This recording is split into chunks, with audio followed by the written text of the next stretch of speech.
Alright? Alright? And this, therefore, could be written as, this therefore could then be written as C1 star theta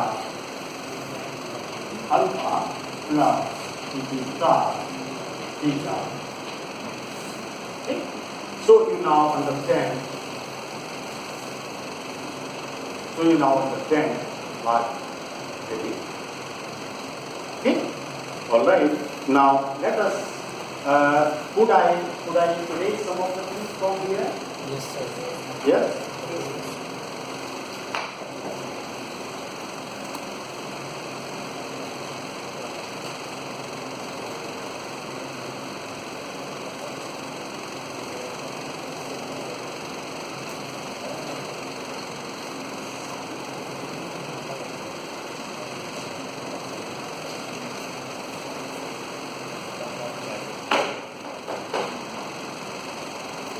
Now, let us see what happens to some state vector alpha. So you consider this, and you consider the transformation of this arbitrary state vector alpha under the time reversal operator theta, which is a product of u and a k. Alright? Okay?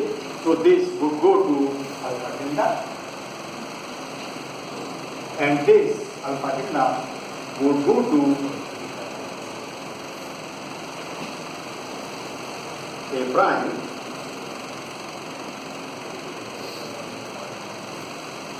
a prime alpha star. I think I need a little bit of space here. So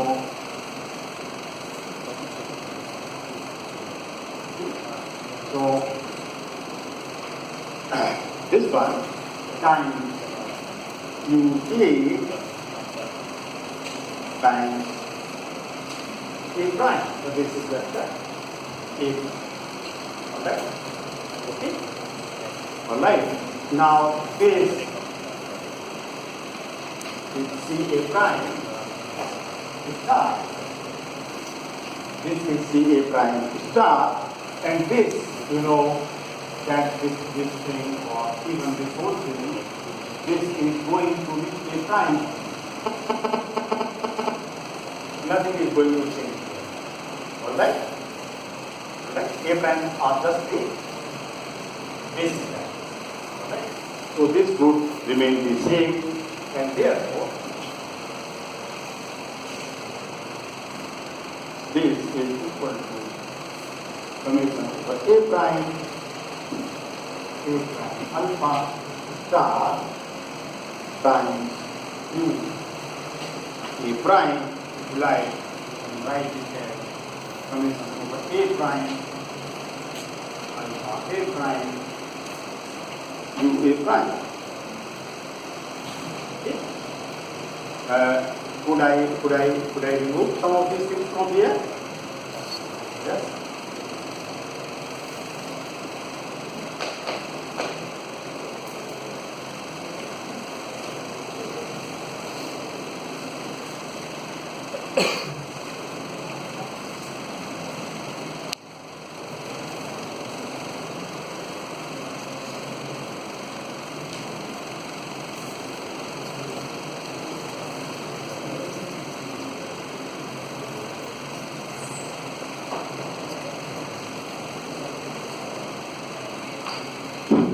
So, now, similarly, I could write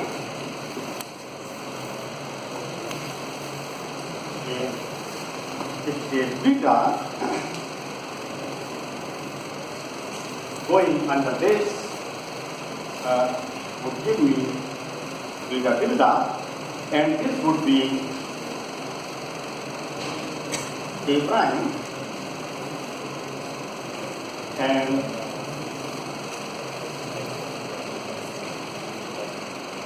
A prime beta star u prime. I could equally also write it as A double prime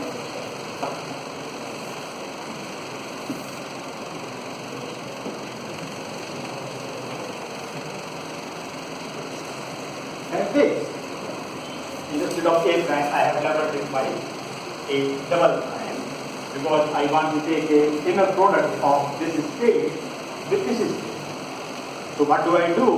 I would now have beta tilde is equal to A double prime,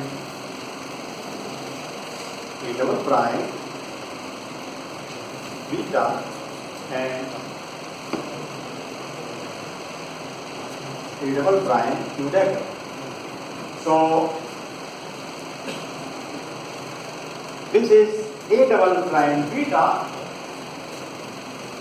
and complex conjugation. Here, if I am taking Hermitian adjoint of this last step, okay, I am just taking the Hermitian adjoint of this last step. So this complex star with the base, I have this times the Hermitian adjoint of U A double prime. Alright? Alright? Okay? Alright. So now I have this beta tilde, and now let me write down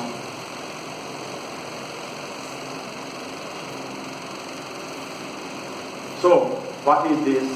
How would it look like? Summation over A double prime, summation over A prime, now A double prime beta,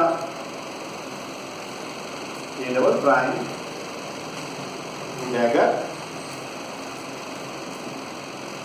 and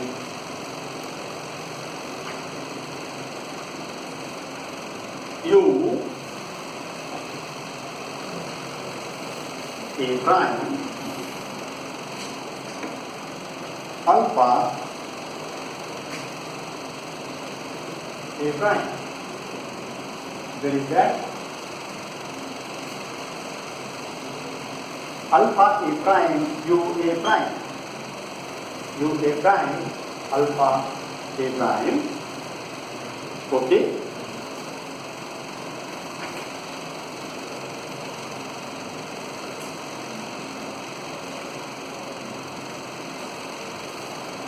If you write, you can not write it like that and then change it to this. Is this alright? Okay? So it is, and then now U dagger is a unit operator. So this guy gives me A double prime. This gives me delta of A prime A double prime. Okay, and then I operate on this. So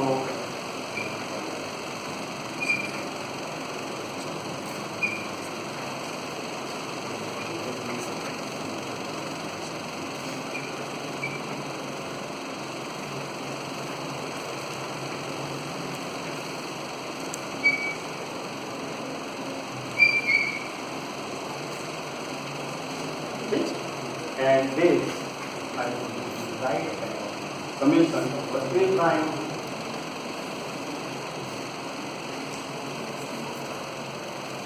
summation over A prime alpha A prime A prime. Would I do that? Yes? Good.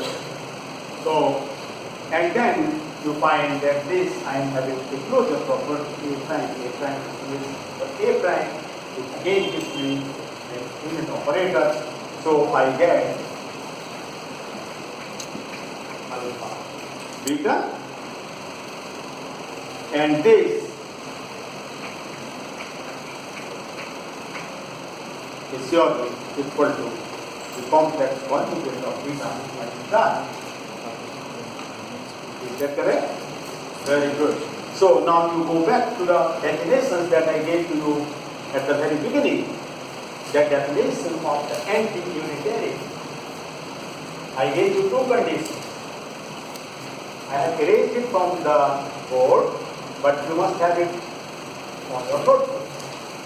I gave you two conditions, A and B. This was the first condition. This was the first condition, so let me again write this side. What will lie here? This. Okay? And of course, we have also used, we have additionally proved the and the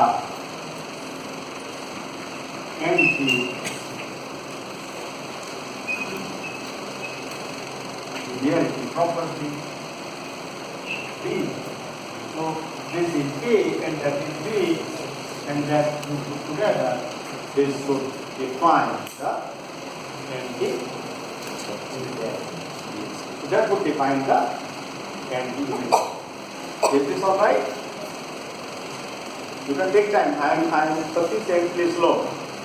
I am sufficiently slow. So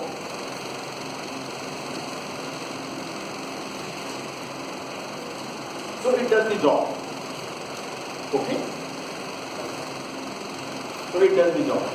Okay? Let us, before I close it for the day, let me show you how good your theta, the so-called time reversal symmetry, would affect your coordinates and momentum.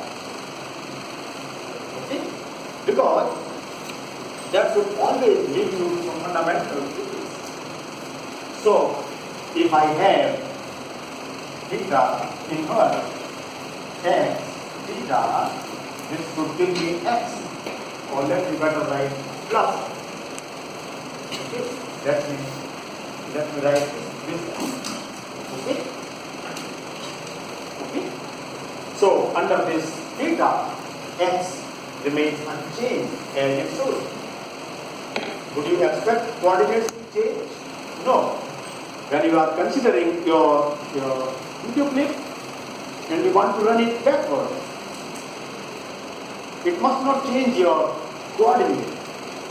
It changes only the direction of time.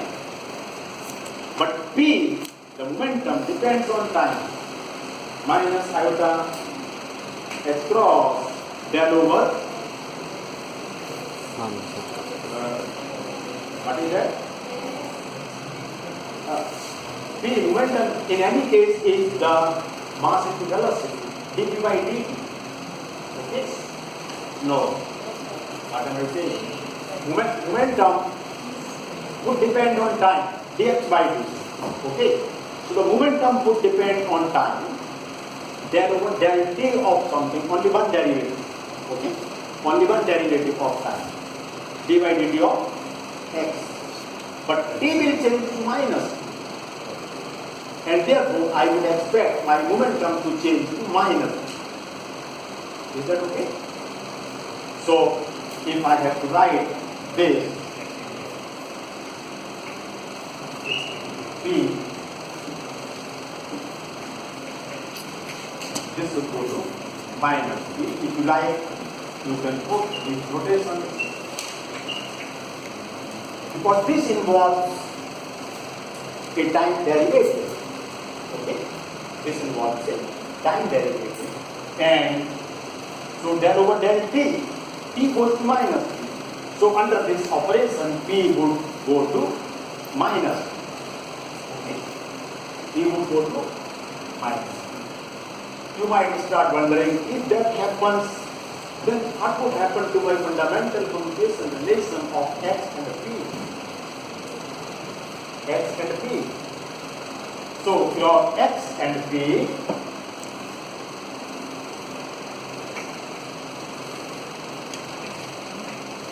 is obviously, if I am talking of one dimensional case, then this is px, x dx, and this should be iota x cross.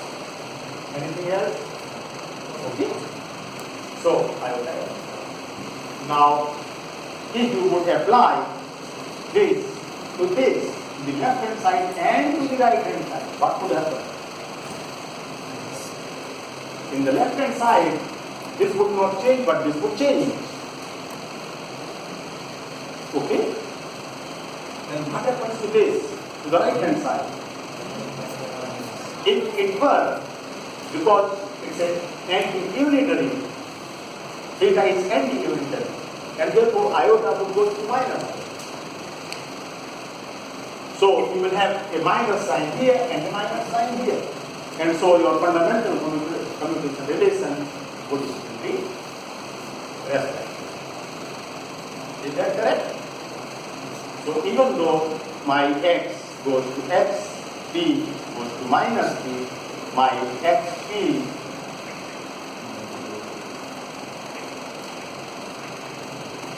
goes to also theta, and this is just okay. Alright. So your fundamental commutational relation would be respective under your so-called reversal of motion is actually the correct term, but in the colloquial language one says time reversal. The correct thing to call it is reversal of motion. Okay? So what we are considering is the time reversed states. Okay? In quantum mechanics, what do you do? How do you study the thing? You consider your state vectors and you want to see what happens to this under the so-called time reversal or the reversal of motion. Okay, and this is what we will refer. So if you like, I can close for the day and we continue a few more important things related to this. So if you want to really understand it, then don't miss my next class.